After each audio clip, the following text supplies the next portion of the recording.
fellow sea lovers. Welcome aboard the Maritime Pilot podcast, where we navigate the fascinating, sometimes surprising, dramatic world of maritime history and safety. I'll be your captain for this voyage. Pardon the pun. I'm Bart Gonnissen, Master Mariner, and yes, a maritime pilot, which basically means I get to drive the really big ships in and out of port. So pretty cool, I think so myself. Today, we're going to dive into one of the most crucial international agreements ever penned for protecting life on the high seas, called the SOLAS Convention, Safety of Life at Sea. You know, all those rules that keeps ships from becoming impromptu submarines or, heaven forbid, great floating bonfires, as we have seen, this week, unfortunately, 2 times already. So, did you ever wonder why there are so many lifeboats, or why ships seem to have more fire extinguishers than your average office building? Well, it goes all back to SOLAS. And like with a lot of things in shipping, we have to go back to a disaster. So, as I say, batten down the hatches, grab a cup of coffee, especially that's important for a pilot, coffee, black coffee. Maybe take a life jacket just in case, and we will chart the compelling history and remarkable developments of the SOLAS Convention. So basically, our journey begins in 1912 with a ship that was famously and quite tragically dubbed Unsinkable. Of course, I'm talking about the Titanic. As we all know, she hit an iceberg, and, well, the rest is history. A very sad, watery store history that claimed over 1,500 souls. Now, turns out Unsinkable was a bit of an overstatement, and the maritime world collectively gasped, realizing just how many holes there were in the safety net. There were no consistent international rules for shipbuilding.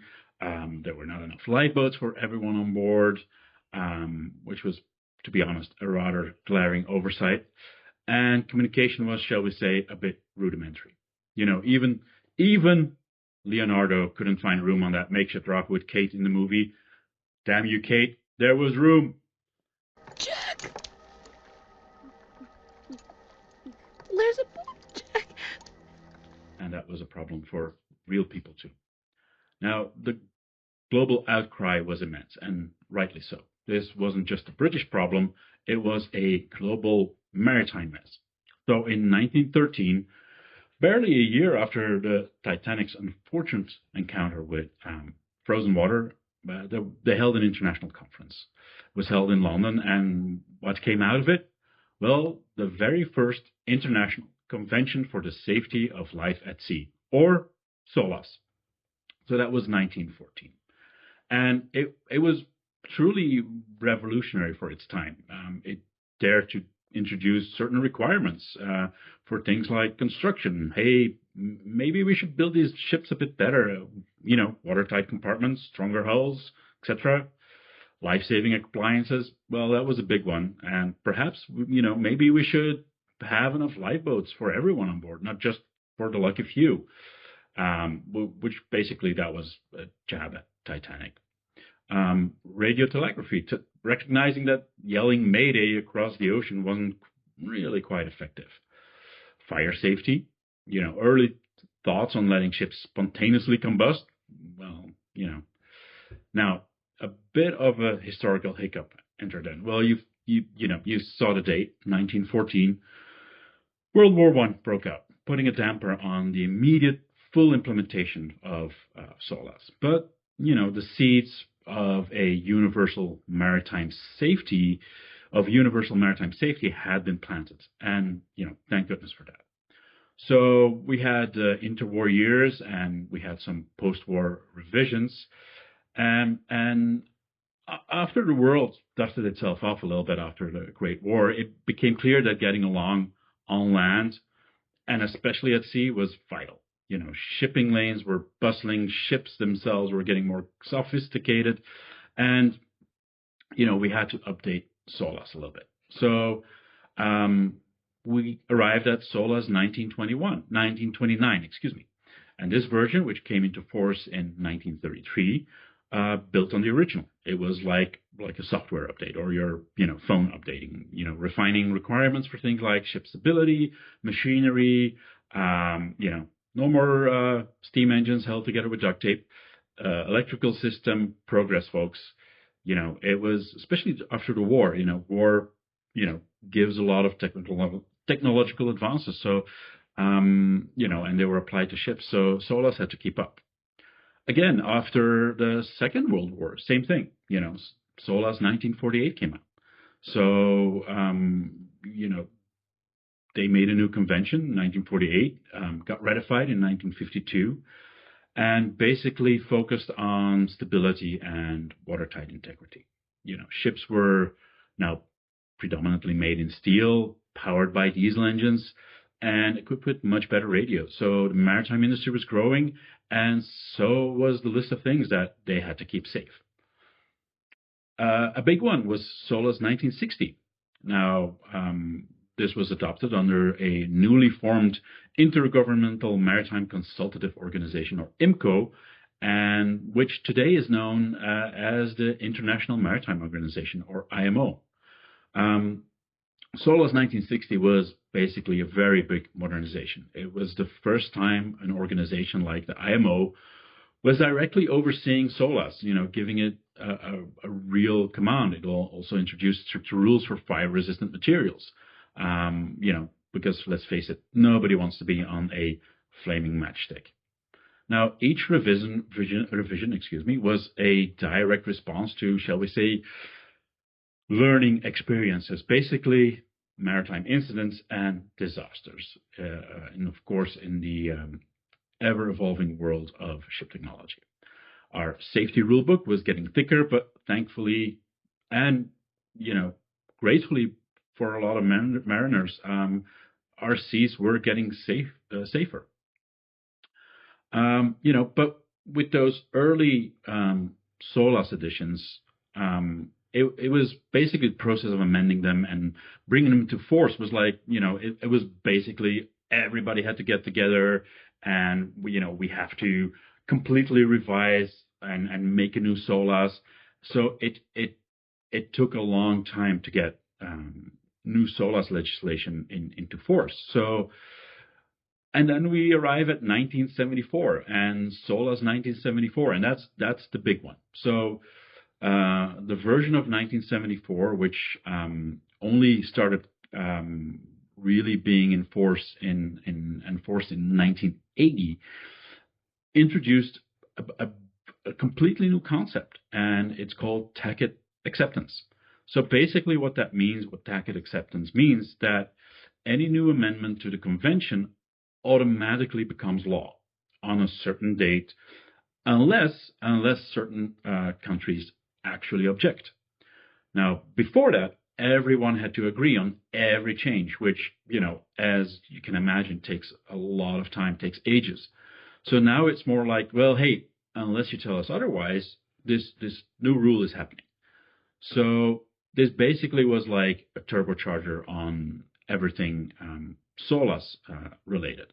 So it allowed SOLAS to adapt much more quickly to new technologies, in industry practices and emerging safety concerns. It transformed SOLAS from a dusty old book into a vibrant, living document. Now, so like I said, SOLAS 74 was a big game changer, and they really made some chapters, and they're still valid today. And one of the first chapter was construction. Make sure that these ships are put together properly. Not just with hopes and dreams. Fire safety, it was really detailed stuff on how to detect a fire, how to put it out, and, making sure that the ship itself doesn't melt by itself.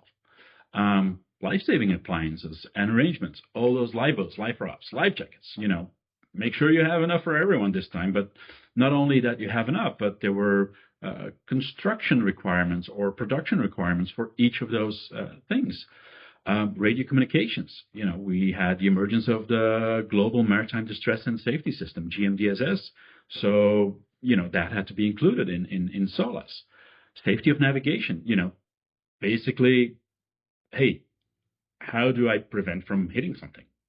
Pretty cool. Then carriage of cargo, specific rules for everything from dangerous goods. And when I say dangerous goods, I'm not only thinking about crude oil or LNG or anything like that, but for instance, grain. How do we transport grain in a safe manner? Also an important one, the management for the safe operation of ships. This chapter led to the International Safety Management, or ISM code, it's a vital part of SOLAS, which basically says shipping companies need a proper plan for staying safe. It's not just, okay, like, all right, let's put some life jackets and here we go, we're all good. No, you really have to have a plan to not only implement safety, but to maintain safety. And then also, unfortunately, in the last few years, measures to enhance maritime security, especially after 9/11. It gave us the International Ship and Port Facility Security Code, the ISPS code, because unfortunately, bad guys also exist on the water. So SOLAS 1974 really laid the groundwork for modern maritime safety that we see today. The genius also behind SOLAS 74 was that, like I said, the tacit acceptance. It allows the convention to basically dance with change. Over the past decades, numerous significant amendments have been adopted, each addressing specific areas and responding to new challenges. Just a few of those, like I said before, GMDSS, 1999. It was a huge leap forward. Imagine going from sending basically smoke signals to having a satellite phone and email. So GMDSS mandates that all regulated vessels carry the technology to send out distress calls, get help, and receive crucial safety information. It basically made maritime search and rescue infinitely more effective, not just relying on, hey, friendly passers-by to help you when you're in trouble. Like I said before, also the ISM code, which became mandatory in 1998. It's instead of just saying do this, ISM says have a system to do this safely. It pushes shipping companies to build their own safety management system, SMS. It's about being proactive, not just reacting to disasters. It's like having a proper checklist for everything rather than just hoping for the best. Like I said before, also the ISPS code in response to increased terrorism threats after 9/11. This code under SOLAS Chapter 11 introduced comprehensive security layers for ships and port facilities. It's all about risk assessment, security plans, and basically making sure that everybody's playing ball to keep threats out. And then, of course, amendments as a reaction to new technologies. So, it's hard to get ahead of technology. So SOLAS is constantly playing catch up, but it's doing it in a good way. So we've seen updates for ships running on cleaner fuels like LNG, which in its own way comes with its own unique set of fire risks. Improved fire detection systems, and even rules for safer handling of mooring lines, and also and we'll probably see that this week with the One High 503 vessel that is sinking. A way of reporting those lost containers that sometimes go for an unexpected swim. So these are some of the things that scratch the surface of how SOLAS has sort of tried to roll with the punches and ensuring maritime safety keeps pace with the ever-evolving world of ships and the world we sail in.